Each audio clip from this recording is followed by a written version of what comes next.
ఒక అందమైన ఊరు. కానీ ఆ ఊరిలో ఉన్న ఒక బంగ్లా వల్ల ఆ అందమైన ఊరు రాత్రి సమయం అయ్యేసరికి భయానకంగా మారుతుంది.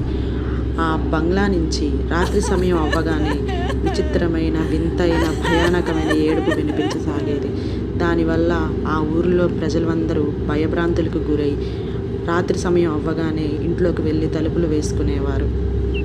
ఒకరోజు ఒక అందమైన కుటుంబం అక్కడ నివాసం చేయటం కోసమని వచ్చారు. రోజులాగానే రాత్రి సమయం అవ్వగానే జనమంతా లోపలికి వెళ్ళిపోయి తలుపులు వేసుకోవటం ఆ కుటుంబం గమనించారు.